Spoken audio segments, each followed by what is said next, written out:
joining us today for another episode of What's Your Why Wednesday. Today, I am here with the fabulous Kim Clancy. She is the broker owner of Mindful Mortgage Group. Okay, Kim. Now, the majority of us came into this wonderful mortgage industry by accident, but we stay in this industry because it's tied to our personal and professional why. Kim, please share with us, what is your why? Well, hi, Laura. Thanks for having me. Great question. Yes, I stumbled upon this. My mom was in this business and I stumbled upon it. I had said I was never going to be in sales, that kind of thing. I actually have my undergrad in special ed and my master's degree in psychology and clinical social work. Okay. So imagine, my bleeding heart was like, I'm never going to be in sales. So what happened was when I got in, I started realizing that that degree was really helpful, right? Because getting into the psychology of a transaction, of your biggest transaction, right? So buying a home, selling a home is normally your biggest financial transaction. That you started seeing behaviors of people that I learned about in clinical social work. So it turned out to be like, okay, this is really cool. I'm able to help people. And that's a core of who I am, whether it's in the mortgage business or outside in my personal life. I am a helper. And that's really one of my biggest whys, is because I feel like that still, I can still meet that need of wanting to help people, and earning people's trust is very important to me. And I feel like that is also part of it. And also another reason is because I was a single mom my son's whole life. I've been a single mom, and it has allowed me to, I feel so blessed that like it has allowed me to not miss anything for him, for sports or for school, or it's very, very flexible. You work all the time, but you can go to these things, right? And so I think that really helping people and feeling like in this business I can still be the best mom I can to my son, that's my why. Oh, I love it. I love it. I'm actually very curious. So what did your 2 degrees teach you that helps you to apply it to the mortgage industry? Like, I'm just thinking right from the psychology standpoint. I mean, does it have to do with keeping people calm, Yeah. during a very stressful, or like, how does that background of education help in our industry? Well, I mean, you get, not everybody is the same, right? So not everybody responds the same under stress. Not everybody responds to people the same. So knowing a good background on psychology and, the social work aspect of, for example, a lot of times addiction, right? You learn this in psychology and social work. Addiction stems from something. So whether it's mental illness or whether it's trauma, like people don't normally become addicts just because. There's normally reasons for it. And so learning that when you are in this business and you see people underreact or overreact, or, come down hard on you on certain things that you think aren't, or seem to not care, like all of the emotions that people display during a transaction, I really believe that has helped me, because I know it's not about me. I know it's how they're actually dealing with a stressful period.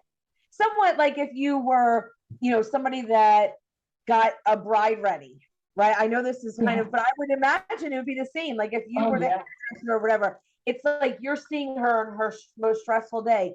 How is she reacting? It doesn't mean that's who she is as a person. It's just that how she is coping with a very stressful thing.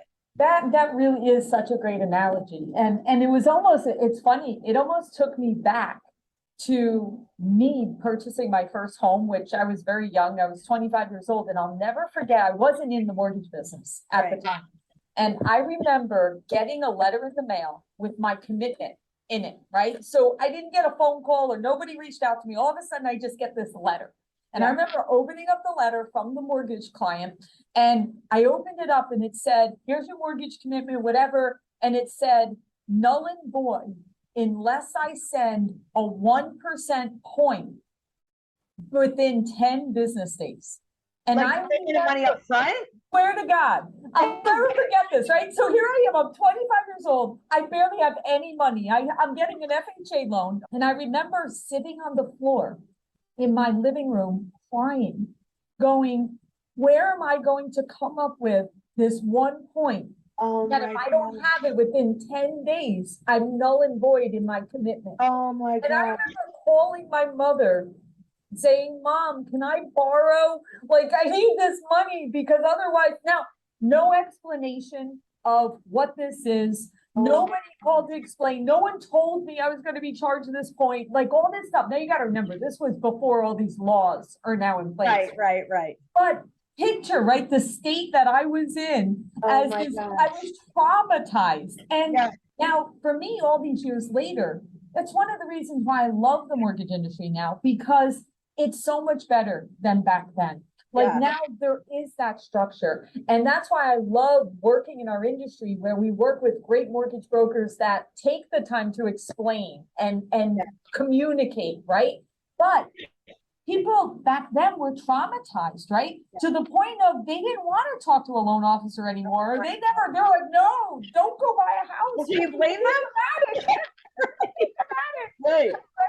So, but to your point, sometimes you don't even understand. For me, it was because I didn't have any money in the bank. I didn't know where I was coming up with the money. I thought like I was never going to own a home because of it. But having someone that understands, and therefore understanding and being able to communicate properly to the family, that is what makes you a great loan officer and business owner, Kim. Like that's the difference, right? That's why you're able to understand the why behind it. Why would someone be upset? Well, maybe they're upset because they're using every dollar they saved in order to be able to buy that house. So I love that you've taken that education and applied it to what you're doing. And that just makes you so much even more spectacular in our industry. Thank you. I mean, that is when I say that I help people, I'm not just blowing smoke. Like I feel like that. Like I feel that, you know, whether it's somebody like a VA, a veteran that is like near and dear to my heart, or a first-time home buyer where they have a trillion questions. And yes, could it be like, you know, annoying because I've been doing it for 22 years, but I mean, you know, this is their first experience. And so, you know, present the experience as a positive one, because that is also why you're going to be their person for their life and their family's person, because they feel safe and comfortable. And so that's what I aim to do. And you are so correct, right? Because once you have that great experience, you then want to pass that along to the rest of your family, your friends, and everyone else. So yes, exactly. All right, well, going along that line, right? You've said 22 years, you've been helping all these families, and we know every once in a while, we have that special family that we just, you know, it tugs at our heartstrings. It just, you know, we feel that connection. I would love to hear you share one of those special family stories of one that you just knew you made that monumental impact on them. So unfortunately, the one family story, you know, is kind of tough because it was somebody that was passing away. And and he was a veteran, and they were selling their house, and he wanted to make sure that he bought his wife a new house prior to him passing away. But I realized in that transaction that that was 12 years ago, and I still am in communication with his wife. Wow. You know, I was, not that this is like, oh, that's crazy, but I was asked to come to the funeral for him. And I think that, you have those moments where you're like, if I was kind of a jerk, right? Or like I wasn't as patient, or like I went to their house for everything, like I was not like, what do you mean you can't fax this in or scan it in? I mean, then it was fax, right? But what do you mean you can't do that? It was like, I know that I went above and beyond, but I know that like in his last, it ended up being weeks. Wow. Because like that was like he died knowing that he did something for his wife that he wanted to do and needed to do, and that I felt that I contributed to the easiness of that.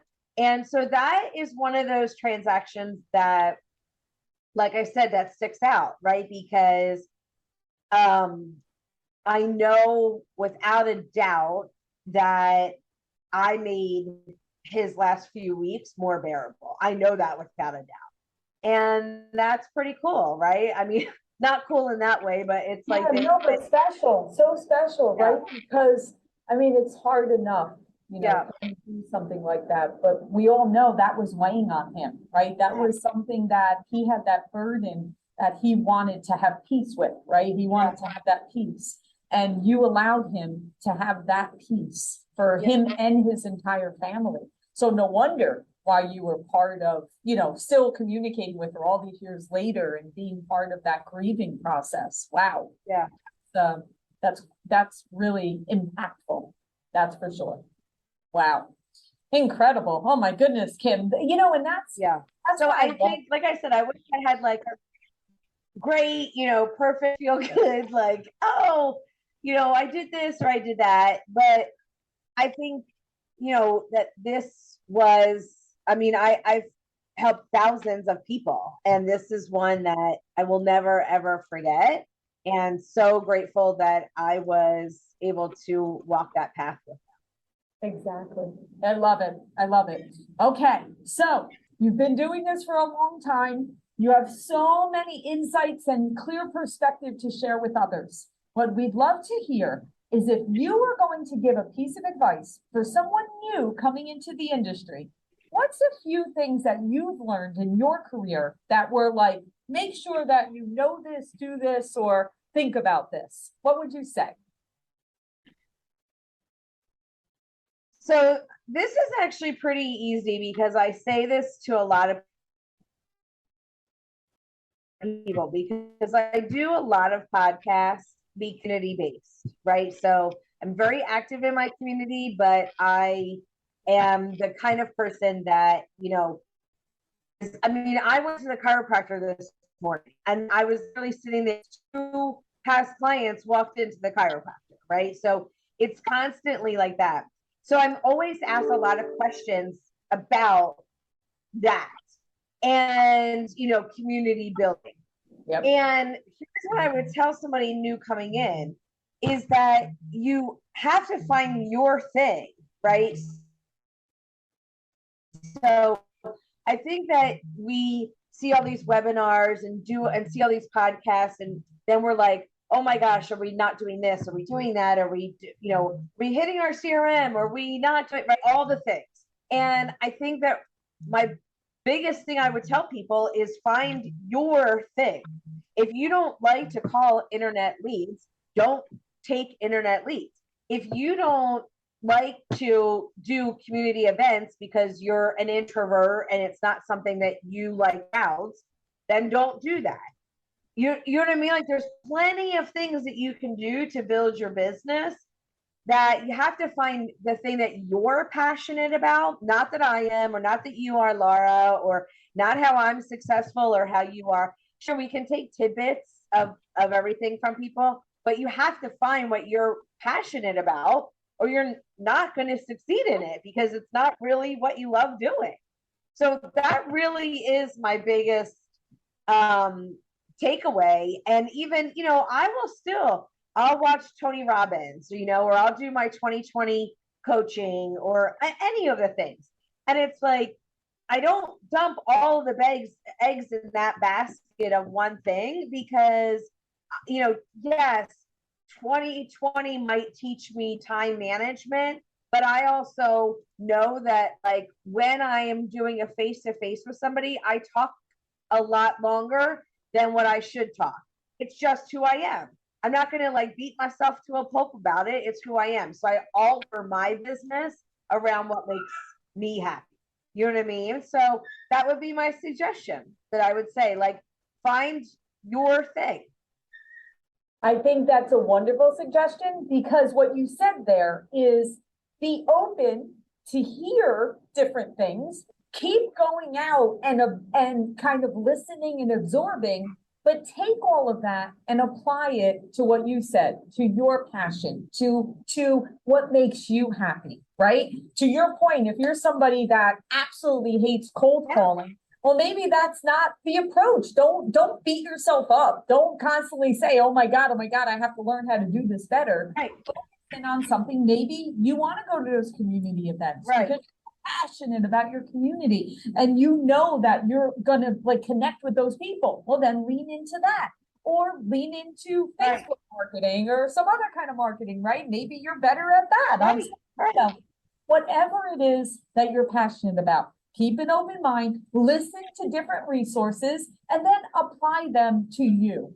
And then once you do that, then you'll shine. I love it. I love that. That's awesome. All right. Well, thank you so much, Kim, for sharing your insights and everything that you're doing. You are truly a light to the world and just keep shining brightly and making a difference in your community and everything that you touch. Thank you so much, Kim.